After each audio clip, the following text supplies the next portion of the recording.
안녕하세요. 오늘도 사연 살롱을 찾아주셔서 감사합니다. 저는 40대 중반의 여성이에요.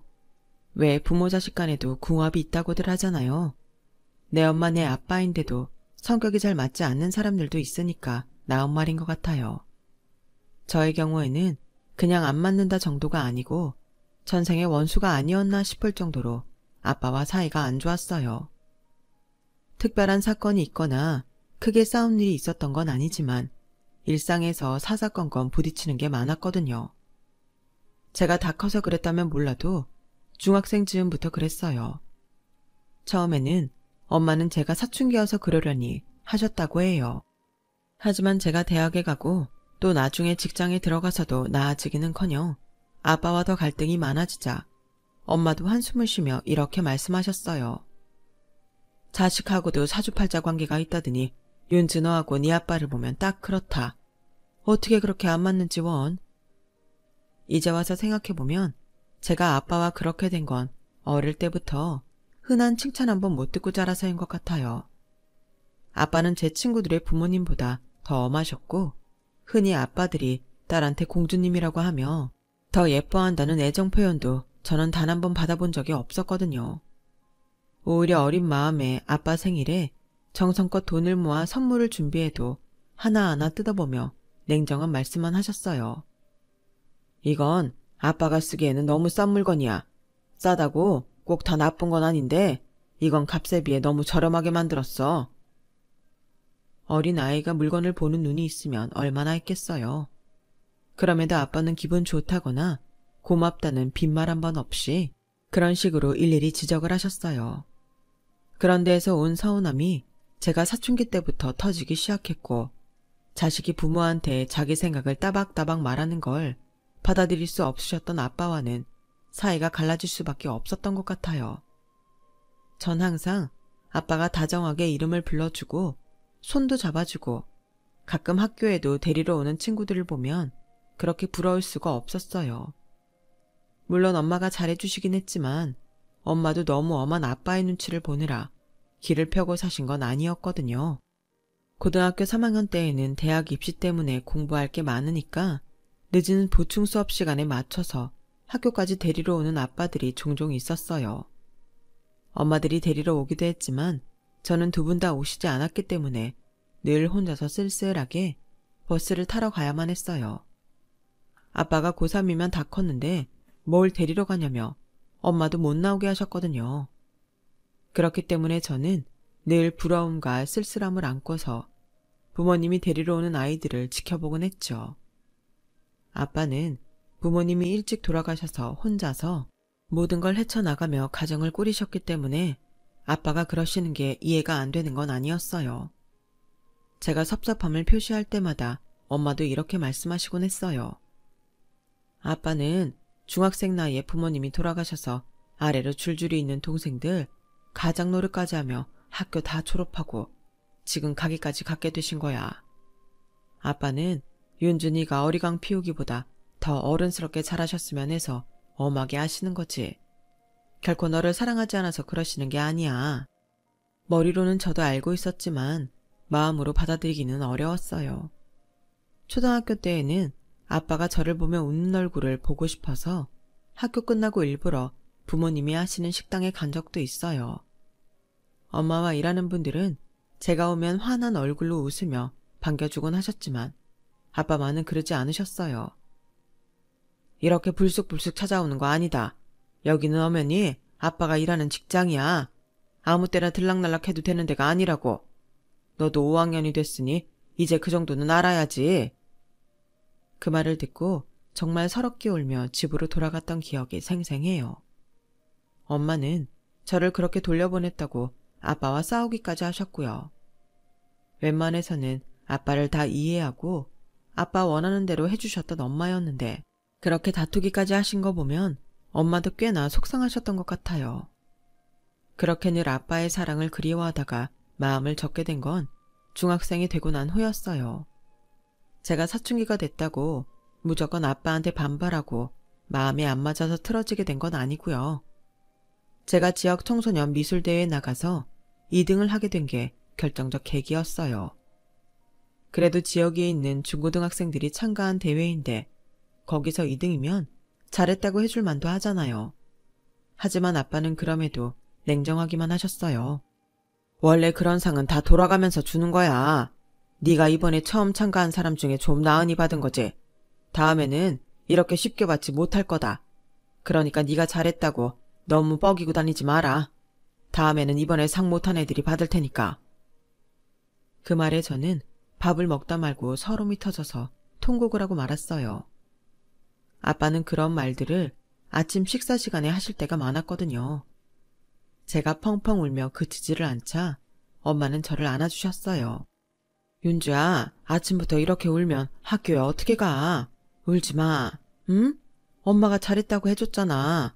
우리 딸 얼마나 장한데 이런 상을 아무나 받니? 다 네가 잘해서 받은 거야.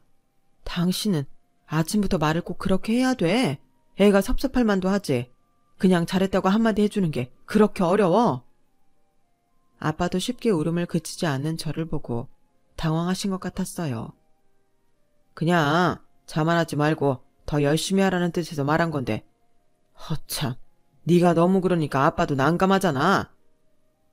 아빠도 저를 달래보려고 하셨지만 하시는 말씀이 오히려 저를 더 서럽게 했고 결국 저는 그날 학교에 지각을 했죠. 그때부터였을 거예요. 제가 아빠와 일일이 부딪히게 된 건요. 그리고 더는 아빠의 사랑과 관심을 바라지도 않게 됐고요. 그러면서 그 이후부터는 저와 아빠의 관계는 점점 안 좋아졌고 제가 직장을 다니면서부터는 대면대면 하게 됐어요. 지금은 아빠가 저를 사랑하지 않아서 그러신 게 아닌 걸 알지만 어릴 때부터 너무 쌓인 게 많았던 탓이었죠. 아빠가 자라오신 상황을 생각하면 그럴 수밖에 없었음을 지금은 잘 이해하고 있어요. 아빠는 혹시라도 제가 나중에 어려운 일에 맞닥뜨렸을 때 세상을 헤쳐나갈 수 없을까봐 강하게 키우려고 하셨던 거예요. 그렇긴 해도 나와 아빠의 성향이 너무 달랐기 때문에 엄마는 정말 전생에 둘이 무슨 일이 있었나 보다며 한탄을 하신 거고요. 제가 회사를 다니기 시작하고 얼마 안 돼서 엄마는 갑자기 몸이 안 좋아지시더니 암 선고를 받고 세상을 떠나셨어요. 저는 그것도 어쩐지 아빠 탓같아서 모든 일에 아빠가 미운 생각만 들더라고요. 나이만 먹었지 제 마음은 사춘기 중학생 때 미술대회 2등한 걸 칭찬받지 못한 아이에 멈춰 있었던 것 같아요. 엄마가 돌아가시고 나서 저와 아빠는 더 서먹서먹해졌고 아빠에게 상의도 하지 않고 회사 근처로 나와 자취를 한 후부터는 연락도 많이 하지 않고 살게 됐어요. 대신 저는 회사 일에 더 몰두해서 살았어요. 대학을 다니며 그래픽 디자인을 따로 배웠던 저는 전공자보다 더 잘한다는 소리를 들었고 저는 그런 특기를 살려서 회사 마케팅팀에 들어갔거든요.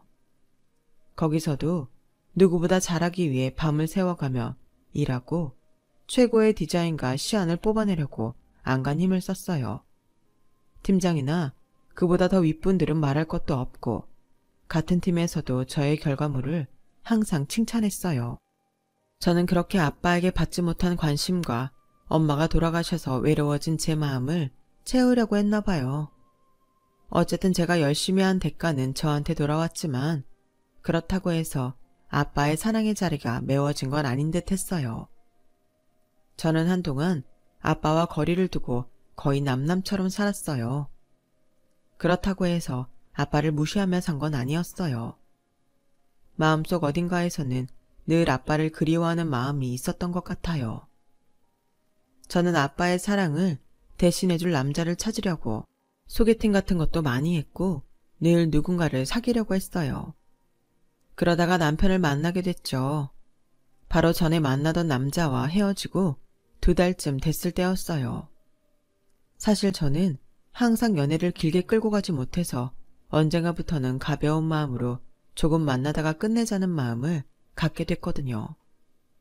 전 남자친구와도 그렇게 가볍게 만나다가 그런 사이가 지겨워져서 이제는 이런 만남은 그만두고 좀 더 진지하게 생각해봐야겠다고 할 때였어요. 남편은 타부서에 있었고 직책도 저보다 높은 과장이었어요. 제가 만든 시안들이 아주 좋다며 칭찬도 많이 해줬고 제 덕분에 일이 빨리빨리 돌아간다고 보상이라며 따로 불러서 근사한 식사도 사주곤 했었죠. 아빠한테서 받지 못한 걸 받는 기분에 저는 남편한테 빠져들었고 어느새 사귀는 사이가 되었어요. 하지만 회사 분위기상 드러내놓고 만날 수는 없어서 비밀 연애를 1년 반 정도 하다가 결국 결혼까지 하게 된 거죠. 사실 처음에 남편이 결혼 이야기를 꺼냈을 때에는 망설이는 마음이 없지 않아 있었어요. 그래도 저를 늘 따뜻하게 봐주는 남편이 좋아서 결혼을 결심했어요. 시댁에 인사하러 갔을 때 시어머니도 저한테 잘해주신 게 좋아서 하루라도 빨리 결혼하자는 마음으로 바뀌었죠. 아빠한테 사랑을 못 받았다고 생각해서인지 저는 윗사람들이 저한테 조금만 잘해줘도 그 사람들한테 더 칭찬을 받고 싶어 하고 아예 푹 빠져서 하라는 대로 다 했던 것 같아요.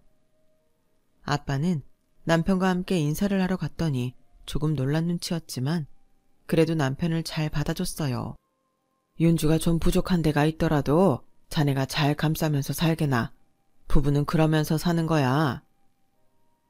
아빠는 이런 날까지 제가 부족하다는 식으로 꼭 그렇게 말을 해야겠어요? 그냥 잘했다, 축하한다 하시면 안 돼요? 부모는 다 제 자식이 밖에 서 있으면 부족해 보이는 법이다. 그건 아빠나 그렇지 안 그런 부모들도 많아요. 결국 저는 남편과 아빠를 처음 만나게 하는 자리에서도 섭섭함을 화로 표출하면서 전처럼 안 좋은 모습으로 아빠 집을 나오고 말았어요. 남편은 그런 저를 계속 잘 다독여줬어요. 부모가 늘 지적만 하고 엄격하게 대하면 얼마나 섭섭할지 이해는 돼. 그래도 아버지잖아. 앞으로는 내가 있으니까 더 그런 식으로 하지 말자.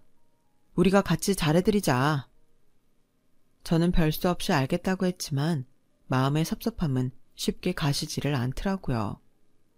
결혼 후에도 저는 늘 웃는 얼굴로 저를 맞아주시는 시어머니한테는 전화도 자주 하고 같이 쇼핑도 다니면서 정말 친자식처럼 하려고 열심히 노력했어요. 아우, 내가 정말 며느리 하나는 잘 얻었다니까. 요즘 어떤 며느리가 이렇게 사근사근하고 시어머니 가자는데 다 가주겠어? 우리 형준이가 섹시 하나는 기가 막히게 골랐다니까. 어머니도 그만큼 저한테 잘해주시는데요, 뭘. 얘 말하는 것도 이렇게 이쁘게 잘해. 너 다음 주말에는 시간이 어떻게 되니? 너랑 나 둘이서만 남해안 갔다 올까? 전에 친구들이랑 갔던 데가 있는데 바다가 얼마나 이쁘던지 너하고도 같이 가고 싶구나. 거기서 맛있는 것도 먹고. 어때? 좋아? 그럼요, 어머니. 너무 좋죠. 꼭 가요. 제가 맛있는 거 많이 사드릴게요. 저는 돌아가신 엄마에 대한 그리움과 엄마와 미처 하지 못했던 것들을 시어머니와 하면서 대리만족을 하는 것도 있었어요. 그래서 제가 시어머니한테 더 잘하는 것도 있었죠. 아니, 결혼은 나랑 했는데 어째 우리 엄마랑 더 잘 맞는 것 같아. 내가 자식 자리를 뺏긴 건지 아내를 엄마한테 뺏긴 건지 헷갈리기까지 하네. 라며 남편은 농담조를 말하며 웃곤 했어요. 그렇게 저는 매일매일 화기애애한 가운데 잘 지냈어요. 하지만 그게 편하기만 한 건 아니었어요. 저도 모르게 가끔씩 아빠 생각이 나기도 했거든요. 비가 올 때면 아빠는 비 오는 날을 싫어했는데 그렇게 무심코 생각하기도 했고 아빠가 좋아하시는 음식을 보면 아빠 얼굴이 떠오르기도 했어요. 그런 저 자신에게 놀라기도 했는데 어찌 보면 당연한 거였죠. 아무리 서로 좋다 싫다 해도 부모 자식 간이니까요. 어느 날 시어머니가 저와 쇼핑을 마치고 식사를 하다가 저한테 이렇게 물어보더라고요. 근데 넌 네 아버지한테는 안 찾아가니? 좀처럼 친정 얘기를 안 하는 것 같아서 물어보는 거야. 저는 어떻게 대답해야 할지 몰라서 머뭇거렸고 시어머니는 괜찮으니까 뭐든 솔직히 말하라고 하더라고요. 실은 제가 친정아버지랑 좀 서먹해서요. 엄마 돌아가시고 나서 더 그렇게 된 것 같아요. 뵈러 가야지 하면서도 그게 잘 안 되네요. 그럴 수 있지. 부모 자식이라도 힘들고 어려운 건 있더라. 나도 형준이랑 늘 좋기만 한 건 아니야. 쟤하고도 대학 때 뜻이 안 맞아서 종종 다투기도 했거든. 지금이야 지가 결혼도 하고 또 너랑 내가 이렇게 잘 지내니 지도 좀 풀어진 거지. 전에는 쟤랑 나도 거의 남처럼 지낼 때가 있었어. 너무 마음 쓰며 스스로를 힘들게 하지 마라. 그래도 사돈어른이 너 많이 생각하며 계실 거야. 너도 이렇게 사돈어른 생각하고 있잖니. 그것만으로도 된 거야. 그렇게 말씀해 주셔서 감사해요, 어머니. 이렇게 마음이 편해지는 걸 보니 제가 불편하긴 했나 봐요. 내가 먼저 말 꺼내길 잘했구나. 네가 편하다니 잘됐다. 그러면서 저를 보고 미소를 짓는데 정말 내가 시댁은 잘 만났다는 마음이 들었어요. 남편과는 잘 맞아도 시댁 때문에 힘들어하는 친구들도 꽤 있었는데 저는 시어머니가 더 편하게 해주니 제가 정말 복이 많다는 생각밖에 안 들더라고요. 그런데 어느 날 밤늦은 시간에 아빠한테서 전화가 왔어요. 신혼여행 다녀온 후 인사 갔을 때에도 식당이 바쁘다며 저희 잠깐 보지도 않고 일만 하셨던 분인데 어쩐 일인가 싶었죠. 아빠 목소리는 어쩐지 잔뜩 잠겨 있었어요. 어떻게 지내냐? 하도 연락이 없어서 나라도 먼저 해야지 하고 이렇게 전화해봤다. 무소식이 희소식이라잖아요. 저는 잘 지내고 있으니 걱정 마세요. 저희 인사 갔을 때도 바쁘다고 일만 하시더니 갑자기 생각나셨나 보네요. 그러게 말이다. 네 엄마 제삿날이 다가오니 그런가 보다. 그러고 보니 얼마 안 있어 돌아가신 엄마 제사였어요. 어쩌다 그걸 잊었나 싶어 속으로 자책을 하며 엄마 제삿날 가겠다는 말을 전했어요. 그래, 네가 시댁하고 잘 지내는 것 같아서 다행이다.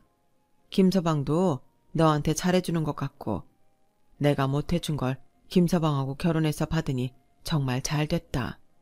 아빠가 너 비상금 하라고 돈 좀 보냈다. 윤주야, 아빠한테 섭섭한 게 많지? 정말 미안하다. 아빠는 강하게 키워야 된다는 생각밖에 없어서 그랬어. 그런데 그게 오히려 너한테 상처만 남긴 것 같구나. 미안하다. 아빠는 생전 처음 저한테 미안하다고 하시며 전화를 끊으셨어요. 너무 놀라기도 했고 은근히 걱정이 되기도 했어요. 아무래도 엄마 제삿날이 다가와서 마음이 많이 약해지신 것 같은데 전하고는 달라지신 게 자꾸 마음에 걸리더라고요. 저는 엄마 제삿날 일찌감치 장을 봐서 친정에 가기로 했어요. 저는 식당 멀찌감치해서 들어가지는 못하고 까치발을 하고서 아빠가 뭐하고 계시나 살폈어요. 아빠는 언제나 그렇듯이 카운터에 앉아서 손님들 음식값을 계산하고 계셨어요. 인사를 할까 하다가 또 한 소리 들을까 싶어 친정으로 발길을 돌리는데 어쩐 일인지 고모한테서 전화가 오더라고요. 오늘 네 엄마 제사라고 너 온다고 했다며? 오빠가 좋아하더라. 근데 윤주야, 너 네 아빠한테 들었니? 아빠가 몸이 많이 안 좋으셔. 그러니까 지금부터라도 왕래 좀 하면서 챙겨들었으면 좋겠다. 오빠 성격이 그래서 그렇지 속으로는 너 많이 기다릴 거야. 아빠가 몸이 안 좋으시다고요? 어디가 얼마나 안 좋으신데요? 고모의 뜻밖의 말에 저는 가슴이 철렁 내려앉았어요. 아무리 싫다고 해도 그래도 아빠여서 그런지 걱정도 되고 아빠가 어떻게 되면 어쩌나 하는 마음이 든 거죠. 아휴, 역시나 말을 안 했네. 하나밖에 없는 딸인데 그런 것도 안 알려주면 어쩐다니. 있잖아, 네 아빠 간암이라고 하는구나. 병원에서는 얼른 수술하고 항암치료 받으면 그래도 희망이 있다는데 이상하게 고집을 부리고 수술을 안 하겠다고 하는 거야. 저는 집에 장본 물건을 내려놓자마자 그 길로 식당에 쫓아갔어요. 아빠, 왜 수술을 안 받는다는 거야? 암이라며. 대체 왜 그래? 여기 아빠 직장이야. 쓸데없는 말 하지 말고 집에 가 있어. 쓸데없는 말이라니. 이게 어떻게 쓸데없는 말이야. 아니, 자기 몸이 이러면서 뭘 나한테 비상금하라고 돈까지 보내. 아빠부터 챙겨야지. 내가 그 병원 검사 결과가 좀 의심스러워서 다른 데 가보려고 하던 중이야. 큰일 아닐 거다. 오늘 네 엄마 제사야. 괜히 서로 얼굴 붉히지 말고 잘 지내자. 라고 하시더니 아무 일 없었다는 듯이 묵묵히 일만 하시는 거였어요. 저는 너무 덤덤하게 반항하는 아빠에게 더 이상 말을 못하고 집에 와서 제사 준비를 할 수밖에 없었어요. 아빠가 저렇게까지 담담한 걸 보면 검사 결과가 정말 믿을 수 없는 건가 보다 하다가도 밤늦게 전화하시고 갑자기 비상금을 보내신 걸 보면 또 그게 아닌 것 같고 마음이 혼란스러웠죠. 그렇게 혼자 심란하게 준비를 하는데 고모가 오셨어요. 고모는 전에도 명절이나 엄마 제사에는 꼭 저와 아빠를 챙기러 와주시곤 했어요. 둘밖에 없는 식구가 서로 대면대면하니 중간에서 신경을 써주느라 그러시는 걸 알기에 항상 고마웠어요. 고모는 아빠가 저한테 한 말을 듣더니 답답해 하셨어요. 오빠도 정말 어지간하다. 그럼 얼른 다른 병원을 가든지 해야지. 저러다가 갑자기 덜컥 잘못되기라도 하면 식당도 그렇고 너도 그렇고 어쩌려고 그러는지 모르겠다. 고모, 미안해요. 저랑 아빠 때문에 너무 신경 쓰시네요. 그런 말이 어딨어. 당연히 할 일이지. 내가 진작부터 좀 더 가까이에서 챙겼어야 했는데. 그랬으면 너도 오빠도 이렇게 서먹해지지 않았을 것 같고 고모도 이래저래 후회되는 게 많아. 그게 뭐 고모 탓이에요. 그런 거 없어요. 지금 저희한테 해주시는 것만 해도 얼마나 고마운데요. 고모는 고모부 해외에 계시니까 어쩔 수 없이 멀리 사셨잖아요. 고모는 고모부가 직장에서 해외 발령이 나는 바람에 거의 20년 가까이를 유럽하고 미국에서 보내셨어요. 그러다가 고모부가 정년 퇴직할 때가 되면서 한국에 들어오셨고 그때부터 저희와 가깝게 지내게 된 거고요. 아무튼 나도 옆에서 말 잘할 테니까 네가 아빠랑 병원 좀 가봐. 지금 괜찮다고 한다고 그냥 두면 어찌 될지 모르잖아. 네가 같이 간다고 하면 가실 거야. 그럴까요? 아빠가 저 별로 안 좋아하실 텐데요. 좀 전에도 식당에서 그런 말 한다고 저 쫓아내셨는데요. 저에 대한 애정이 딱히 있지 않으셔서 저랑 가실지 모르겠어요. 너 진짜 그렇게 생각하고 있었어? 아니야, 윤주야. 아빠가 너를 얼마나 사랑하는데 그런 소리를 해.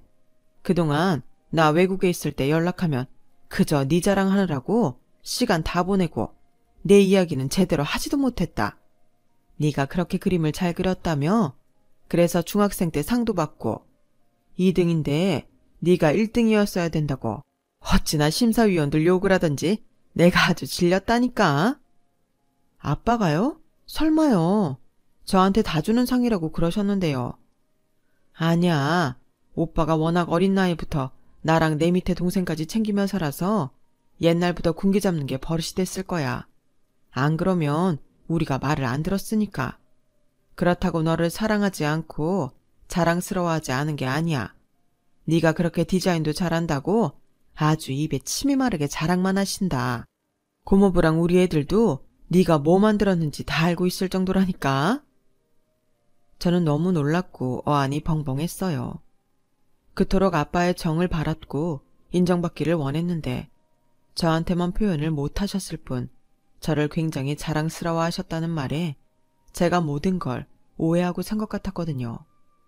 갑자기 그동안 못 받았던 사랑을 다 받는 기분이 들어서 저도 모르게 눈물이 핑 돌았어요. 에휴, 그동안 서로 몰랐던 게 너무 많았나 보네. 울지 마. 오빠도 너도 서로의 마음을 몰랐던 것 뿐이잖아. 둘 다 너무 고지식하다 진짜. 이런 니네 시댁이 그렇게 너나 오빠한테 못되게 구는 거 아니겠어? 네? 그게 무슨 소리예요? 제 시댁이요? 아니에요, 고모. 뭘 잘못 알고 계신 것 같은데요. 저 정말 잘 살아요. 남편도 저한테 잘하고 시어머니하고도 정말 사이 좋아요. 저랑 같이 놀러도 잘 다니시고 얼마나 편하게 해주시는데요. 저는 너무 놀라서 시댁이 저한테 잘하는 걸 줄줄이 이야기했어요. 아무래도 고모가 잘못 알고 계신 것 같았죠. 나도 알려고 해서 한 거 아니야. 얼마 전에 식당에 갔다가 보게 됐는데 니네 시어머니라는 사람이 아빠 식당에 거의 쳐들어오다시피 하더라. 그렇게 시작한 고모의 이야기는 너무도 충격적이었어요. 내가 본 날 니네 시어머니가 팔짱 끼고 다리 꼬고서 니네 아빠 똑바로 보면서 변변치 않은 딸의 그런 집 자기네가 받아줬는데 이렇게 오가는 게 없으면 어떡하겠냐며 당당하게 돈을 요구하더라. 내가 너무 기가 막혀서 옆에서 한마디 하려고 했더니 오빠가 못하게 해서 참느라 아주 부들부들 떨었다. 내가 이게 다 뭐냐고 나중에 따져 물으니까 너네 상견례 하기 전에도 여기 찾아와서 이런 집에서 감히 자기 아들을 사위로 맞을 생각했다며 돈 내놓으라고 했대. 상견례 날 입으로 사겠다고. 안 그러면 당신 딸 어떻게 살게 될지 두고 보라고 했다더라. 오빠가 그 말에 너 보고 결혼하지 말라고 할까 했는데 네가 김서방을 너무 좋아하는 걸 보고 차마 말하지 못했다더라. 또 그런 말하면 네가 오해하고 싸우게 될까 봐 겁도 났대. 내가 이런 바보 같은 짓 그만하고 당장 너한테 말하라고 해도 너만 행복할 수 있다면 그걸로 족하다고 하는데 내가 무슨 할 말이 있겠니? 그런데 너는 전혀 몰랐던 거야? 아, 세상에. 이거 완전 진상들한테 물렸네, 물렸어. 저는 너무 충격을 받아서 할 말을 완전히 잃었어요. 그런데 그 다음에 고모는 더 충격적인 얘기를 했어요. 그뿐 아니래. 내가 식당 직원들한테 들었는데 네 남편도 와서 심심하면 돈 가져갔다더라. 안 그러면 너랑 이혼한다고 으름장 놓았대. 그래서 오빠가 네 남편 올 때마다 돈 줬고 직원들한테는 절대 너한테 말하지 말라고 입막음 단단히 한단다. 직원들도 괜한 말을 해서 일 커지고 분란 만들까봐 아무 말 못했다면서 이제 나라도 왔으니 좀 어떻게 해보라고 하던데 너 정말 아무것도 모르고 있었던 거야? 땅이 갑자기 푹 꺼지는 기분이 들었어요. 그렇게 저한테 자상했던 남편과 늘 따뜻했던 시어머니가 사실은 뒤에서 저를 헐뜯으면서 아빠한테 돈을 뜯어내고 있었다니 그 배신감에 저는 온몸이 떨려왔어요. 그리고 아빠의 사랑이 그제야 절절하게 느껴졌고요. 아빠는 그저 제가 험한 세상 힘들게 살까봐 걱정하신 건데 내가 너무 뭘 몰랐다는 생각에 눈물만 쏟아졌어요.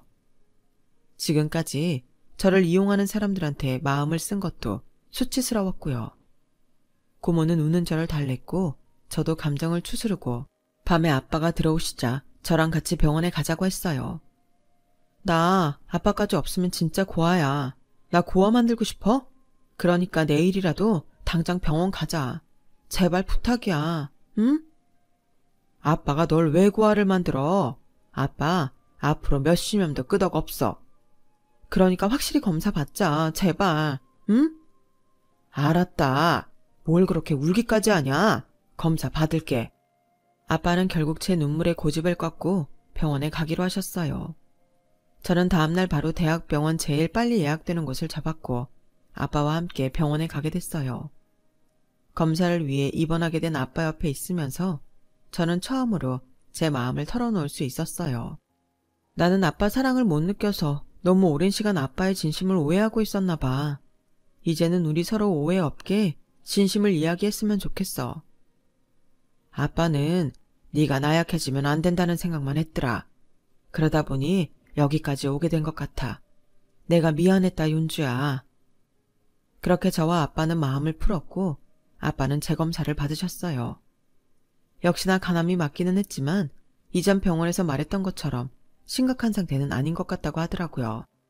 의사는 항암 치료를 하고 추적 검사를 계속 해보자고 했어요. 그동안 몸을 너무 혹사시키셔서 많이 쇠약해져 있어요. 이런 상태면 암이 악화되거나 다른 데로 전이될 가능성이 높아지니까 며칠 입원하면서 몸도 좀 쉬는 게 좋겠습니다. 저는 무조건 의사 선생님 말씀을 들으라고 아빠를 입원시켰어요. 아빠, 앞으로는 나하고 그동안 같이 못했던 거 다 해야지. 그러려면 건강해야 돼. 절대 태어나면 안 돼. 알았다. 나도 너하고 더 좋은 시간 많이 보내고 싶어. 병원에서 태어나라고 할 때까지 절대 안 아마. 그렇게 한시름 놓고 났더니 그때부터 남편과 시어머니한테 속에서부터 욕이 나오기 시작했어요. 저와 아빠 사이가 안 좋은 걸 알고 저를 바보 만들고 이용해서 아빠한테 돈을 트든 저 인간들을 어떻게 해야 좋을지 밤새 잠도 안 자고 궁리했죠. 저는 두고 보자고 몇 번이나 다짐하며 속으로 이를 갈았어요. 일단 두 사람이 어떤 식으로 구는지 지켜보기로 했어요.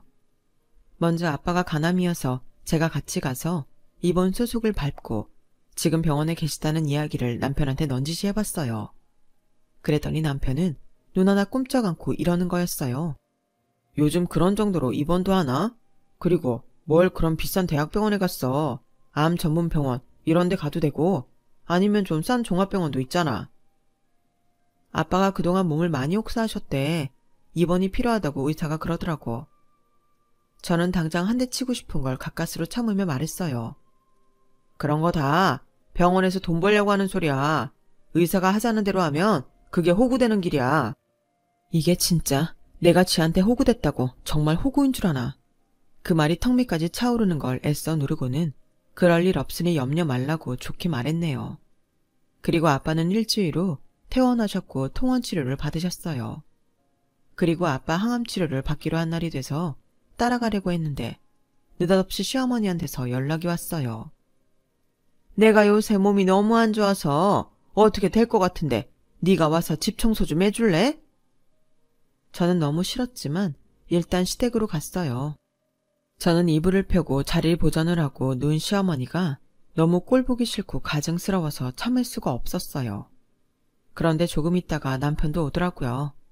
자기 엄마 아픈 게 걱정이 돼서 왔다나요? 저희 아빠 암이라고 할 때는 무슨 입원까지 하냐고 그러더니 지 엄마 몸살 난 거에는 득달같이 온 걸 보고 진짜 비웃음만 나왔어요.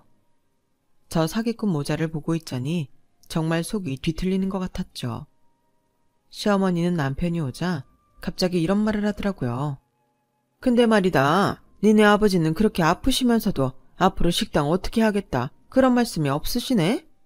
사실은 내가 어제 사돈어른한테 몸이 어떠시냐고 전화를 드렸는데 별일 아니냐는 듯이 말하면서 딸이 네 안부도 안 묻는 거야. 그거야 제가 요즘은 자꾸 들르니까 그렇겠죠. 아니 아무리 그렇더라도 딸 걱정은 할 수 있는 거잖아. 시어머니와 남편은 제 반응에 조금 당황한 것 같았어요. 저 같으면 원래 아빠랑 사이 안 좋다. 아빠가 저를 안 좋아한다. 그렇게 말할 텐데 제가 안 그랬으니까요. 그래서 내가 식당은 어떻게 하실 건지 물어봤지. 그랬더니 언제 한번 형준이 만나서 앞으로의 일을 이야기하고 싶다고 하더구나. 저는 정말 그 말을 하는 시어머니와 옆에서 진지한 척하는 남편이 가소로웠어요. 사실 시어머니 전화가 왔을 때 제가 아빠 옆에 있었기 때문에 무슨 이야기를 했는지 다 알고 있었거든요. 시어머니는 얼마나 살지 모르는데 얼른 식당을 자기 아들 이름으로 하는 게 낫지 않겠냐며 안 그러면 저 어떻게 될지 모른다는 식으로 말했었어요. 저는 시침이 딱 떼고 이렇게 말했어요. 그러셨어요? 한번 확인해 봐야겠네요. 어머니, 식당으로 전화하셨죠? 아빠 식당 전화가 전부 자동 녹음이 되는 거예요. 혹시 진상 부리는 손님이 있을까봐 그렇게 해놓은 거라서요. 제가 이따가 식당 들러서 확인해 볼게요. 그러자 시어머니와 남편의 표정이 싹 바뀌더라고요. 예, 네 아빠가 마음 정리되시면 알아서 이야기하시겠지. 뭘 또 확인을 한다고 그래. 그래, 당신 그건 좀 아닌 것 같아. 어른들끼리 한 말을 왜 일부러 확인한다는 거야? 당연히 확인해야지. 우리 아빠랑 어머니가 하신 말씀이니 내가 제대로 알고 있어야 하지 않겠어? 왜? 내가 알면 안 돼? 그럴 이유라도 있어? 그러자 두 사람은 입을 다물고 동시에 서로를 보더군요. 제가 전과는 다르다는 걸 눈치챈 것 같았어요. 어떻게 말해야 되나 잔머리 굴리는 소리가 저한테까지 들리더라고요. 그럼 저는 아빠 모시고 병원 가야 되니 그만 가볼게요. 라며 일어서는데 시어머니가 대뜸 이러더라고요. 예, 뭐 그걸 네가 따라간다고 그래. 어차피 병원에서 다 알아서 해주는데. 병원도 비싼 데 갔더구만. 그 정도도 안 해줄까봐 거길 가니? 오늘은 나 대신 저녁 좀 해라. 정말 손가락 하나 움직이질 못하겠어. 지금까지 나불대던 힘은 있고 손가락도 못 움직이겠다는 말에 한마디 해주려는데 남편이 옆에서 이러는 거였어요. 그래, 사람이 그렇게 빨리 죽냐? 안 그래? 저는 그 말에 완전히 뚜껑이 열려버렸고 더는 참을 수 없었어요. 저는 일어나서 그대로 부엌으로 가 쌀을 담궈놓은 바가지를 들고 나와서 남편과 시어머니한테 확 뿌려버렸어요. 이 사람들이 진짜 웃기고들 있네. 야, 니들은 언제까지 거짓말이 감춰질 거라고 생각했어? 뭐? 아빠가 식당을 네 아들한테 준다고 했다고? 야, 거기서 내가 다 듣고 있었어. 나 아니어도 항상 아빠 전화 받을 때 옆에 다른 직원 있어. 이것들이 진짜 남의 부녀 사이를 이용해 먹어도 유분수지. 이렇게 철면피해 양심이 없을 수가 있나? 나랑 아빠 지금까지 우롱한 거 절대 그냥 못 넘어가. 어디 두고 보라고 내가 어떻게 하는지. 저는 놀라서 어버버하는 두 사람을 두고 시댁을 나왔어요. 그리고 이미 선임해둔 변호사와 함께 시어머니와 남편이 아빠한테서 뜯어간 돈의 액수를 파악했어요. 거의 아빠 식당의 예비자금 대부분을 가져갔더라고요. 그건 혹시라도 생길지 모를 일에 대비해서 아빠가 따로 모아둔 거였어요.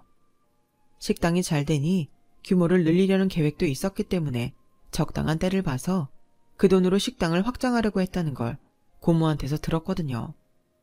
그런데도 아빠는 혹시 아빠가 갑자기 어떻게 되면 제가 시댁에서 구박덩어리가 될까봐 저한테 비상금으로 두라며 돈을 보내셨던 거였어요. 저는 남편이 회사에 있는 동안에 남편 짐을 싹 정리해서 시댁으로 바로 보내버렸어요. 그리고 시어머니와 같이 가지고 있자며 세트로 샀던 물건들을 전부 다 불태워버렸고요. 저는 그 길로 제 짐을 들고서 친정으로 들어왔어요. 나중에 그 사실을 알게 된 남편과 시어머니는 저희 아빠 식당에 와서 깽판을 치며 난리를 부렸어요. 이렇게 못 배워먹은 집안이 어딨어? 그동안 불쌍해서 봐줬더니 집에 사람 없다고 짐을 빼질 않나? 비싼 물건들을 다 태워질 않나? 아니 이게 사람이 할 짓이야?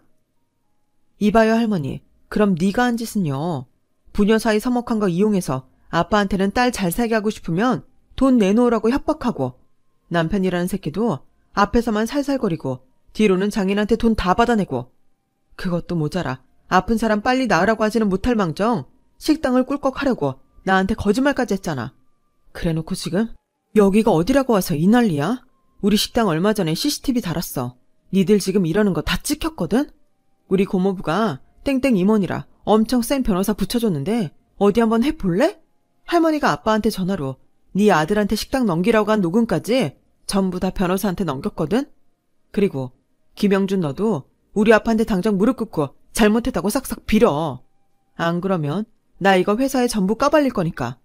나는 그만둬도 상관없어. 그런데 너는 그 회사에서 망신당하고 다른 데 갈 수 있을 것 같아? 너같이 인면수심인 새끼를 어떤 회사에서 받아줄까? 너네는 이런 가게도 없어서 너 회사 관두면 당장 나 앉아야 되는 거 내가 다 알아.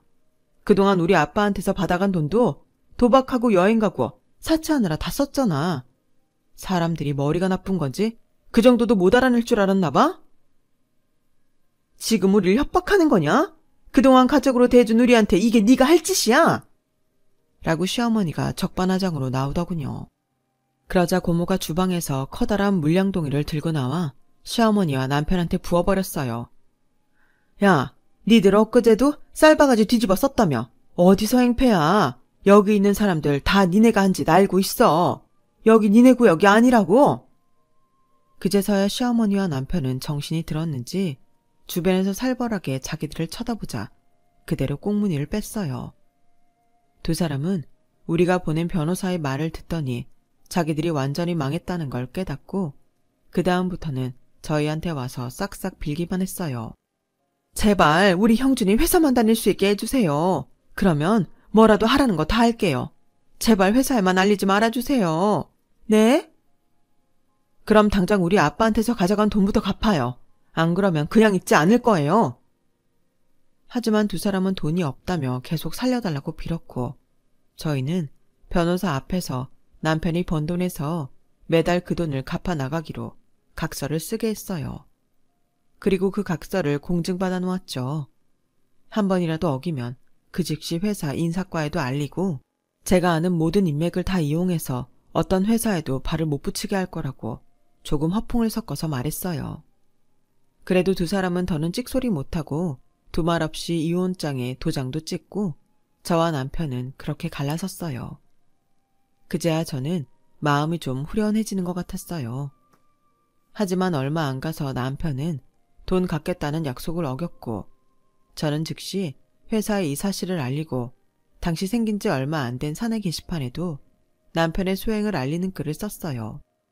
제가 이름을 감춰도 남편이 누군지 아는 건 시간 문제였죠.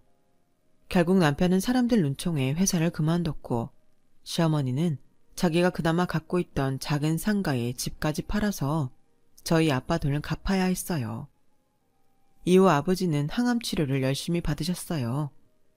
꼭 10년을 더 사시다가 돌아가셨어요. 아빠가 돌아가실 때에는 제 옆에 정말 좋은 남편이 있어서 아빠도 마음이 놓인다며 편안히 눈을 감으셨죠. 저는 정말 목을 놓아 울었어요. 아빠와 오해가 풀리지 않았다면 더 힘들었을 테지만 그래도 그 전에 사이가 좋아져서 행복한 시간을 보내다가 아빠를 보내드릴 수 있어서 얼마나 다행이었는지 몰라요. 지금은 남편과의 사이에서 아들, 딸도 낳고 아버지가 남긴 식당을 제가 운영하며 잘 지내고 있답니다. 제 이야기는 여기까지예요. 들어주신 모든 분들 건강하시고 옆에 있는 가족들과 행복하세요. 감사합니다. 여러분, 사연 댓글에 응원과 현명한 조언 부탁드려요. 좋아요와 구독은 저에게 큰 힘이 됩니다. 오늘도 좋은 일 가득하세요.